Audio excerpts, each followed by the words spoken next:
അസ്സലാമു അലൈക്കും വറഹ്മത്തുള്ളാഹി വബറകാതുഹു. അൽഹംദുലില്ലാഹി ഹഖ്ക ഹംദി വസ്സലാത്തു വസ്സലാമു അലാ റസൂലിഹി വഅബ്ദിഹി വബഅദ്. സ്നേഹ ബഹുമാനങ്ങളുള്ള സഹോദരന്മാരെ, സഹോദരികൾ, നബി സല്ലല്ലാഹു അലൈഹി വസല്ലം അറബികളെ പരിചയപ്പെടുത്തിയത് ഇന്ന ഉമ്മത്തുൻ ഉമ്മിയ ലാ നഖ്റഉ വലാ നഹ്സുബു എന്നാണ്. ഞങ്ങൾ ഉമ്മിയത്തായ ഒരു ഉമ്മത്താണ്. ഒരു നവജാത ശിശു എത്രമേൽ വായന, എഴുത്ത്, കണക്ക് ഇതൊക്കെ അറിയുന്നതിൽ, അഭ്യസിക്കുന്നതിൽ പരിമിതിയുള്ളവനാണ്. അതുപോലെ അറബികൾക്ക് വായനയും എഴുത്തും വശമില്ലായിരുന്നു.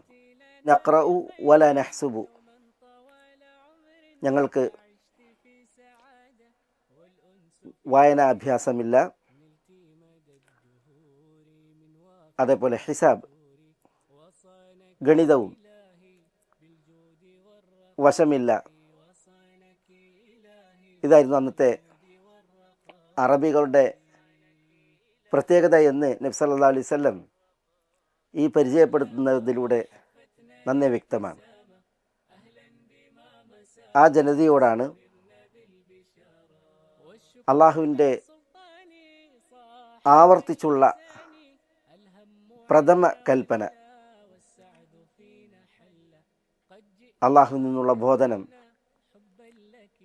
ജബൽ നൂറിൽ, ഹിറയിൽ നബി സല്ലല്ലാഹു അലൈഹി വസല്ലം തങ്ങൾക്ക് ആദ്യ തവണ അവതരിപ്പിച്ചപ്പോൾ ഇഖ്റ എന്നത് ആവർത്തിച്ചു വന്നു. ഇഖ്റ ബിസ്മി റബ്ബിക്കല്ലദീ ഖലഖ് ഖലഖൽ ഇൻസാന മിൻ അലഖ് ഇഖ്റ വറബ്ബുക്കൽ അക്രം. രണ്ട് തവണ ഇവിടെ ഇഖ്റ, താങ്കൾ വായിക്കൂ എന്ന കൽപ്പന നമ്മൾ മനസ്സിലാക്കുന്നു. വായന വശമില്ലാത്ത ഉമ്മിയത്തായ ഉമ്മത്തിനോട് ആവർത്തിച്ച് നാഥൻ ഇങ്ങനെ കൽപ്പിച്ചിട്ടുണ്ട് എങ്കിൽ വായനയുടെ പ്രാധാന്യം, അനിവാര്യത, ആവശ്യകത, അതിനുള്ള സ്ഥാനം ഈ ദീനിൽ എത്രമേൽ എന്നത് നന്നേ ബോധ്യപ്പെടുന്നതും വ്യക്തമാവുന്നതുമാണ് ഈ ഒരു അവതരണ പശ്ചാത്തലം. പക്ഷേ വായനയുടെ വിഷയത്തിൽ വിരക്തിയും വിരസതയും വിശിഷ്യ ഈ പിൽക്കാലങ്ങളിൽ ആളുകളിൽ നന്നേ പ്രകടമാണ്. ഇത്രമേൽ വായനക്ക് പ്രാധാന്യം കൽപ്പിച്ച ഒരു ഉമ്മത്തിൻ്റെ പിൽക്കാലക്കാർ ഈ വിഷയത്തിൽ ഇത്രമേൽ അനാസ്ഥയും അലസതയും പുലർത്തുന്നു എന്നത് തീർത്തും അസ്വീകാര്യമാണ്. നേർപദം, വാരിക വിഷയങ്ങളുടെ വൈവിധ്യങ്ങളാൽ ശ്രദ്ധേയമാണ്.